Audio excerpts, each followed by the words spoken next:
I'm going to buy you out. Yeah, You get out. You move out, and I'm going to buy you out. Get out. No, Get out. I'm staying. No, get out.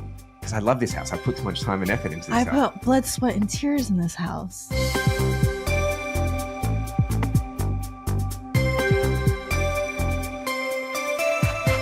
Yeah, so we're going to be talking about today one of probably the most contentious, highly charged, emotional parts of a divorce.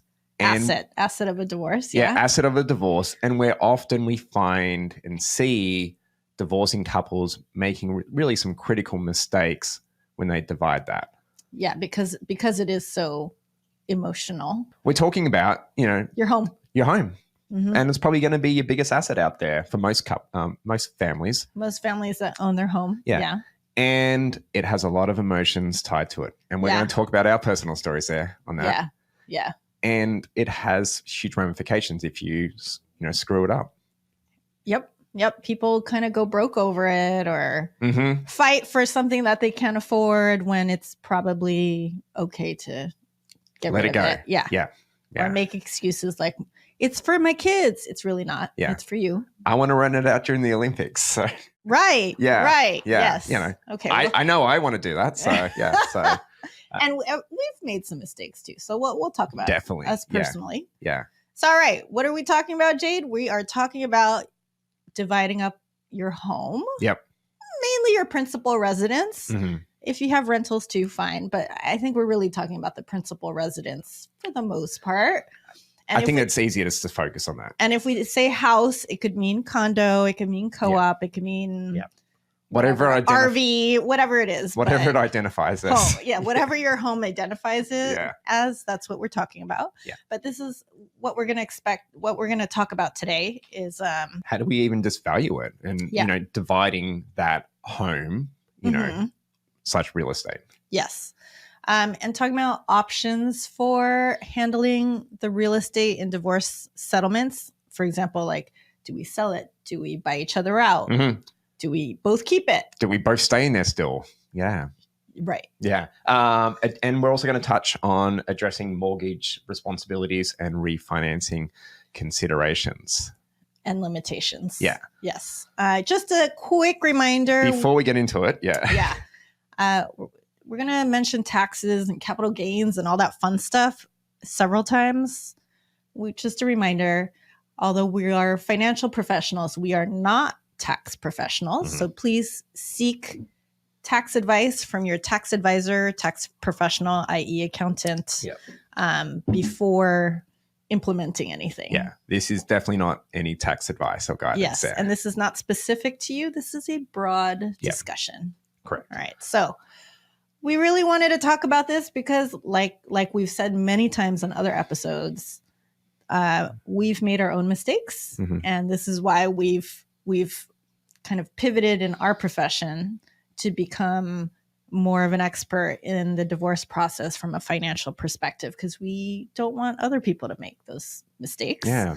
And we want you to be better informed and have the tools you need to decide logically as you can, what's best for you and your family. Yeah, no, I think that's really well put there. So let's kind of get on to that first one about even, how do we value and divide, the marital home? Yes. And as Joe already mentioned, we're just going to focus on just the primary house there. Okay. Yeah, we're going to talk sort of high level because each of these things that we talk about could be its own episode. Yeah. Yeah. So I think the first point we want to focus on is just even working out, is it separate property or is it community property? Yeah. Or is it kind of a mix? Yeah. Right. So just like any other asset that is not as emotional or it doesn't have as much attachment to it, a house could be separate property or it could be community or it could be kind of muddied. And what do you mean by muddied? Give an example of that. I could have bought my house before we got married, mm-hmm. right? When I was a single gal. Mm-hmm. And then once we got married, we both used our paychecks to pay down the mortgage. Or let's say I decided to be a stay-at-home mom. I bought the house. I became a stay-at-home mom. And my husband, with his income while we were married, paid down the mortgage and all the expenses. So that muddies the water. And it muddies the water because you're using, a marital income, like from community together, Yeah, to pay towards that something that is a separate property beforehand. that's right. Or other examples that you can also talk about. You're married, you buy a house together, but where does the down payment come from? Yeah, exactly. So 2 examples that I can share with you is like one that I owned for myself. I had a separate property in Australia, which I had bought when I was like 20 or something. I had all the rental income going into a certain account, and from that covered mortgage payments and it covered all expenses. So during my marriage here in the US, there was never any sort of community banking account going to fund and cover the expenses or the mortgage for that property in Australia. So that was that's completely separate property. Completely separate. But how about the house you bought here? Yeah. So the house that we bought here, or multiple houses that we bought, because we actually did a number of flips over the years. I had sold some stocks in Australia. Which were separate property. Which are separate property. So I actually put in a larger chunk of the down payment in, but when we got divorced, we split the property 50-50. Had I had known... Well, where did the down payment come from? The down payment came from both my stocks that I had sold from Australia, which was separate property. Exactly. Yep. And also the selling of my ex's house here in the US. So she also put in her separate property. Correct. Yes? That's right. Yeah. From a house that she owned pre-Jade. Correct. That's right. But Okay. It wasn't 50-50. Yeah. Right. Yeah. So let's say, just to clarify for the audience, you put in 60% of the down payment from separate property funds. She put in 40% of the down payment from her separate property. But when you guys divorced, you split it 50-50. Correct. Whereas you could have probably done some separate property tracing. Yeah. Which doesn't necessarily mean that it would have been divided 60-40. Not necessarily, because then you have to look at it from 3 parts. 60% of the down payment, 40% of the down payment, plus the marital asset, the marital payments, right? So it's 3 different things that you have to calculate. So it wouldn't be a 60-40 split, but it also wouldn't be a 50-50 split. Yeah, correct. That's right. Hope we didn't lose you. Whew. You might have gone deep there already. So that's why I'll say it again, like, talk to your tax professional, talk to your financial advisor, because everyone's situation is going to be different there. And there's going to be so many different little paths and moving pieces there that it can get complex. So I think I've mentioned many times that I got inaccurate information from my consulting attorney. So way back when I bought a home, when I was dating my husband, but we were not together, I bought a condo, put the down payment, and then we got married. And then, of course, marital income went into the payments for the home. And then we sold it. And then we bought another place, of course. And I was told by my attorney that I could only get back the dollar value of the down payment that I made on that condo that we had sold. Whereas I found out years later, I could have done some separate property tracing to see how much that down payment would have appreciated in value along with the condo. Yeah. To have gotten the appreciated value back as my separate property. So another example of, you need to do separate property tracing to the extent that it's possible when there is kind of a muddied water. Correct. And ideally, if you can try and not even have it muddied in the first place and keep that property separate, have a separate bank account that you fund and support that separate property, is the best case scenario. It doesn't always work that way, though. I mean, to the extent that's possible, but I don't know that it is, right? Because if you're going to live in a home that you bought as separate property, and then you start paying for it with your money, but you're making it from your job, that's sort of still marital property. Yeah. Yeah. All right. So moving on from that whole thing that could have been a whole other episode. Next bullet. You really got to come up with a value. And when we talk about trying to come up with a value for the property, the best way to do it is probably through a third-party appraisal. It is through a third party. It's not going to be what I'm going to tell my ex, like, I think it's valued at this. I've checked out Redfin, let's agree whether it's going to be this. Redfin and Zillow aren't it. Yeah, that's right. You can get an idea from Redfin and Zillow. You can get an idea from your real estate person that's your BFF. Mm-hmm. But both of you need to pay an appraiser to get the official value. Correct. And look, some people will say, hey, let's use my person. They can do the appraisal. I think, you should have someone that's not associated with either of those parties. An impartial third party, so that we don't argue about it. Or if you really can't come to a decision, you both waste your money and hire 2 appraisers. Mm-hmm. And then maybe you have to come up with a number that's in the middle if it's not the same. Yeah. One of the big things that needs to be considered is also, if it's your principal residence, getting that capital gains exclusion though. So what is the capital gains exclusion? So currently, if let's just you bought the house for 500,000, 4 years later on, you sell it for $1 million. It's doubled.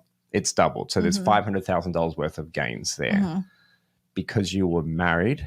And you lived in it. And the rule is 2 of the last 5 years, you get a $250,000 exclusion per person. So that lived there. So if you're married, that means you get $500,000 excluded. And you don't pay taxes on Correct, it. Again, tax advisor, ding, ding, ding. Just verify that. But again, if you've lived in the house in the last 2 of the past 5 years, and you both own the property. So again, if you own the property, it's a separate property. So it's only under your name, Jade. My name's not on it. We only have $250. Yeah. Right? Yeah. But do we need to own it 50-50 though, that property? Not necessarily. Oh. Mm-mm. No. So I think that's something that you found out later on too. Yeah. So you could even have your spouse only own like a few percent. It depends. Yeah, it depends. Yeah. But once again, talk to your tax professional about that as well. Talk about that. And then lastly, before we go into the options, because that's where the real meat of the story is. Wait, we haven't got to the meat yet? Not even. Jesus Christ. You got to figure out, are you in a community or a separate community or equitable division state? Yeah, and that's going to be the case for any sort of division of assets. Right. So we're only talking about your home right now. As with any other asset, it could be a 50-50 split depending on your state, or it could be equitable, which doesn't have to be 50-50, but it just goes on the balance sheet with everything else. Yeah, that's right. All right. Whew. All right. So what are our options? Let's get to the meat of it now. So what are our options for this home? So 3 options that we're going to talk about.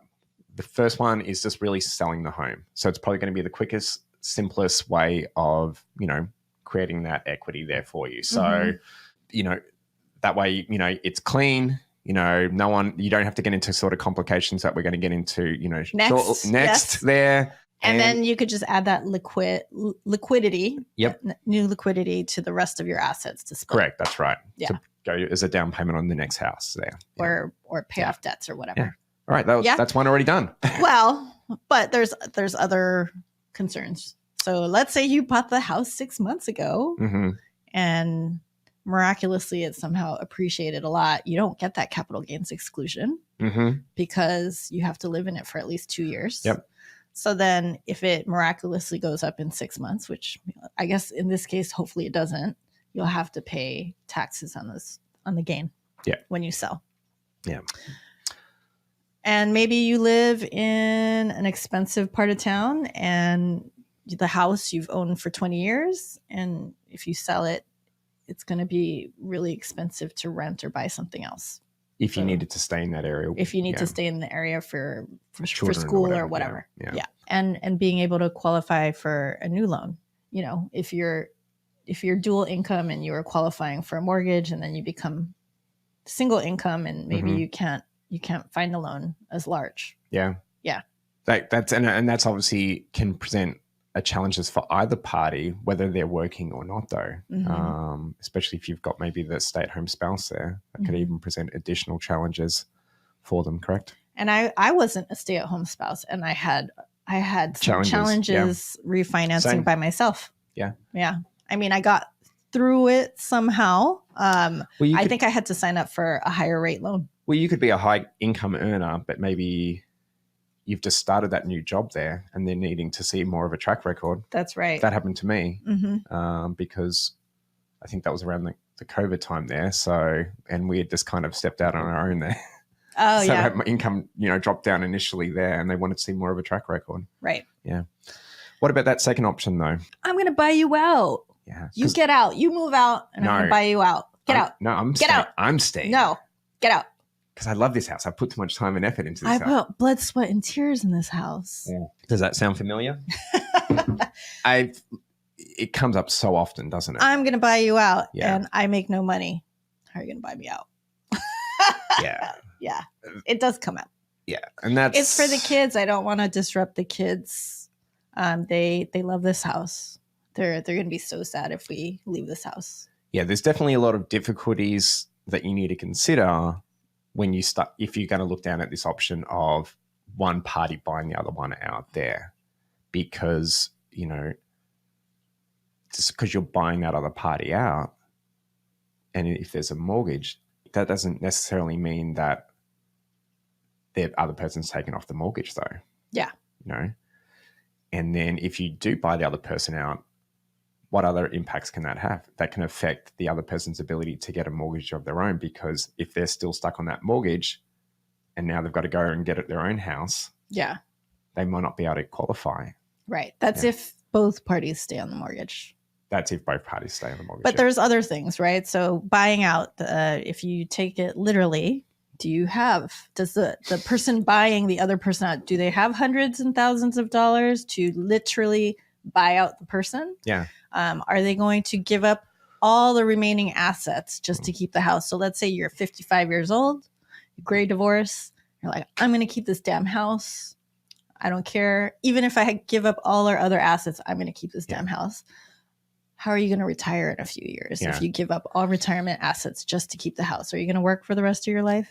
And often you'll see people maybe giving up parts of their retirement account or some sort of investment account, and just to keep the house.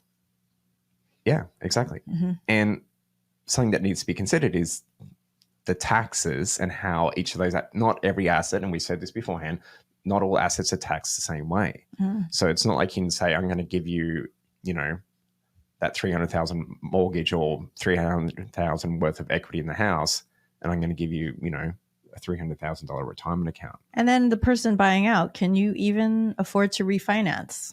Did the two of you have a 2.25% 30-year mortgage together?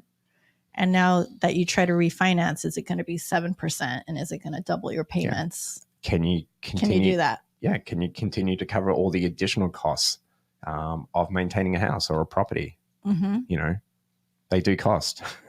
And also back to that capital gains. So if you buy out the other person, are you going to take into account that lost $250,000 capital gains exclusion from the other person? Yeah. Right. So. And then or are you going to factor that in? Yeah. Or if you can't maintain it, and I think there's, you'll have cases of where people have stayed in there when they financially really shouldn't have. Mm-hmm. And a couple of years down the line, they're having to sell it anyway. Mm-hmm. Now, if it's been 3 years, you've now missed out on an opportunity to have your ex $250,000 worth of capital gains exclusion potentially being included, correct? Well, they still have to own it. Yeah. They have to own it. So if you buy out, that's it. Yeah. So you can try to factor that into the buyout, what that capital gain is. But it's complicated. Yeah. So, and I will say I'm an example. I was like, I'm going to buy my ex out. I can afford it. I can do it. I was able to refinance successfully. And then honestly, 4 months later, 4 months after I had it by myself, I was like, I can't make these monthly payments by myself. And I did have to hopscotch around the neighborhood and rent. So do you think that was an emotional decision that you made? Because I know you didn't want to keep it though as well. I wanted one of us to keep it. And he wasn't going to be able to. And it looked like I was going to be able to. And I guess on paper, I was able to. But then the monthly costs, I quickly realized was not sustainable at the time. And thank goodness, I guess, I was able to rent it out and then rent something smaller and cheaper down the street for several years before working my way back. Mhm. And as we've said in other episodes, it's like everything's temporary. So I couldn't afford it at the time. I couldn't afford it for a few years. And then I figured my career out and changed a few things so that I was able to afford it and come back. Yeah. But it was really, it was kind of a nail biter for a little bit. Yeah. All right, next one. Joint ownership. I hear people, they go, you know what, let's keep the house together. We'll rotate, like we'll rent a smaller place where one of us will go spend a week abouts. And Oh, yeah, I've heard that. So because they want to keep the kids in that house. So for clients that I maybe have more assets or better income, I guess, higher net worth, they keep the kids in the house, and then each spouse takes turns living there for a week or whatever, and then they leave and live somewhere else for a week. Yeah. So that means 3 homes from one. Yeah, that just seems like a nightmare. It seems like a luxury. Yeah. I don't know. I don't want to be judgy. Like, I guess if I could afford it, I would do it. I just see it coming with a lot of other conversations that you need to have. Yeah, it's like, wash your damn dishes. Why do you leave that? Yeah, why did you leave it for me to do? Yeah. Or what happens when you start dating someone else? Ugh. You know, like, why are you bringing over that new girlfriend of yours or boyfriend? Like, yeah, or even the decor in the home. Look, I understand it in principle. Yeah, that's right. Yeah, I understand it in principle. Like, it sounds great. Like, let's keep our kids here. I think you'd probably see this more if there's kids involved, probably. Yeah. But there's other reasons that people want to keep it for hypothetical investment. Yep. Right. So you live in a cool place that appreciates a lot. We live in LA, and I think people have all these fantasies that we're all gonna move out in the summer of, what is it? Summer of 2028 or whatever. When the Olympics is here, and we can rent it out for like $10,000 a day or something. Yeah. Which probably not. So I don't know. Yeah, it seems like everyone in LA is moving out during the Olympics. So we have heard from a few clients that's like, hey, maybe we keep our home to rent it out to some athletes or people that want to watch the Olympics. What year is it now? 2024. Yeah. Okay. Yeah. Just a few years away. I mean, this will come out in 2025, so it'll be sooner. That's right. But it's making a decision something so far down the track there. Right. That's just for such a small gain. And it is a small gain in the long term. Potentially. Yeah. And just having to continue being involved with each other more than what's necessary, i.e. kids. It just depends. Maybe you two are BFFs and it works. Yeah. But who knows? Another reason why people might want to actually keep that joint ownership is if maybe they haven't hit that 2 of the 5-year mark as well for the capital gains. And then they write it in there saying, hey, once we hit that 2-year mark, let's sell it then. Let's get rid of it. It could be like almost like a delayed sale. Yeah. Or maybe one spouse continues to live there with, and have the kids, or, be in the school district that they want to be in. And maybe they can't afford to buy the other spouse out.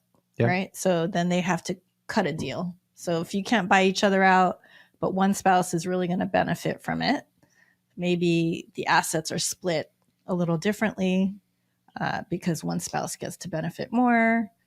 There's just a multitude of ways to kind of come up with a negotiated settlement so that one spouse gets to stay there while the other one doesn't, but then they both own and financially benefit. Yeah.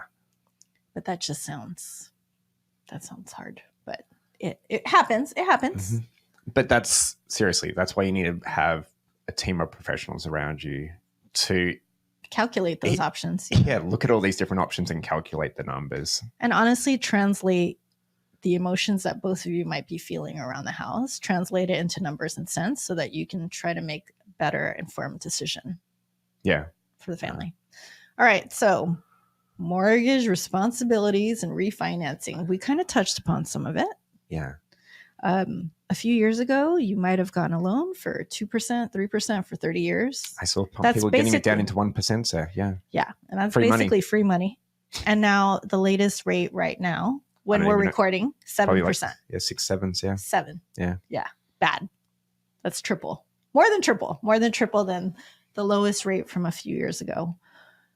So that is a consideration. Your cheap house, when you buy out and refinance, is not a cheap house anymore, unless you can afford to not have a mortgage. Yeah. So look at that example of, someone's buying someone out there. Well, so now I get to keep this lower interest rate. That needs to be factored into that other person getting bought out there, or it could be factored in, couldn't it? Oh, so you're saying let's keep the cheap rate mortgage with both of us on it. Yeah. No, I was actually talking about like someone buying someone out, like saying, hey, I'm going to keep this lower mortgage. I'm going to buy it out. Here's a lump of cash. Now you can go get a new mortgage though at a higher rate. How do you keep it? You're going to retitle it? Yeah. Okay. Yeah. So some mortgage companies allow that to, I forget the name of it, but you have to check with your mortgage company to see if someone can assume the mortgage by themselves or not. So supposedly out there, I've heard that you can do that, but to me, it's a unicorn. I've never seen a mortgage that you could do that. I think we're actually going to bring on a mortgage divorce specialist there, because before I even started studying to be a CDFA, I didn't even realize that was a sort of a designation. Option. Yeah. Yeah. So there are some mortgages theoretically where you can assume it by yourself and keep the low interest rate. I've never seen it, but you can always ask. You can always ask. So one of the other things, so like, when people, one of the other considerations that need to be looked at is like when we do like a quick claim deed. I think people assume by doing a quick claim deed, by removing with the county someone's name off the title, they think that also has removed them off the mortgage. Yeah. Or they don't consider that they also really need to be looking at the mortgage there, because that other person's still financially tied to their mortgage. Right. And I do know of an example of someone, one of our guests, but I'll leave them nameless. Okay. Because I don't think they talked about it in their example. Yeah. So let's say their spouse kept the home. They were taken off the deed, like you said, but both of them still shared the mortgage, or name only. Yeah. Name only. But the spouse that kept the house said that they would pay the mortgage payments. That person did not. Oh. That person did not. So it ruined both their credit, even though the person that no longer owned the property was like, well, it's not my responsibility anymore. But if your name's on the mortgage and your ex-spouse decides, you know what, I just can't afford this place, I guess I just won't pay for a while. Yeah. It ruins both of your credit. And it started foreclosing, and they ended up having to sell it anyway with ruined credit.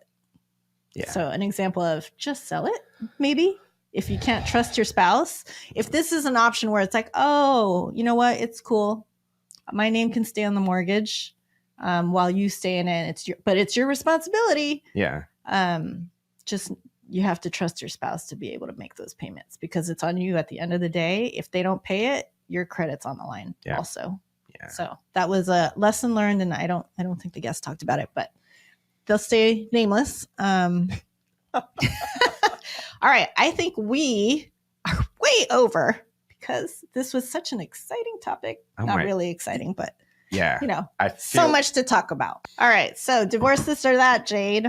Would you rather not get the house in the divorce settlement, or would you rather continue to play house with your ex-spouse somehow and continue sharing it?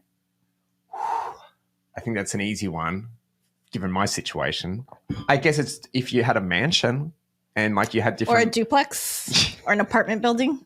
You could build up a petition there. No, I would definitely, because I'm assuming I'm being financially compensated for not taking the house. Other assets. Yeah, I would find another house. I'd not take the house, Yeah. So unless it was a grand estate with multiple properties on it, and then I'd just live on the other side of the hill. Yeah. I get on well with if you were like in Montana and had multiple that's right. buildings. I get on well with my ex, but like she wouldn't want me to be there. I wouldn't want her to be there. So right. I was going to say the same thing. Yeah. I was going to say the same thing. Disclosure. We're amicable. It's all good. We just celebrated my kid's birthday together. We're all good. But hell no, I'm not going to share the house, continue sharing the house. Isn't that the whole point of a divorce? I'm not going to cohabitate. So buy a house. It's over. Yeah. I'm out. Kind of brings us to the end of the episode there. So on today's episode, we kind of spoke about, real estate and property division in the divorce process. So valuing and dividing that marital home. Yeah. We also spoke about the different options of, handling real estate division. Sell, buy out, or keep it together. Keep it. Yeah. Maybe not cohabitate, but keep it for several reasons. Yeah. I was going to say, our thoughts on that one. Yes. And then we also spoke about some addressing mortgage responsibilities and refinancing considerations in a divorce. Yes. And then again, reminder, we are financial professionals. We are not your tax advisor. You go to your tax advisor before you execute anything to make sure you know what the tax ramifications are of your choices. Correct. That's right. And also figure out for yourself, of course, through the divorce process, are you in a community property or equitable division state? Yeah. Okay. Thank you for joining us, and we'll talk to you guys in a couple of weeks here. I'm Jade. And I'm Joe. This is Cover Your Assets.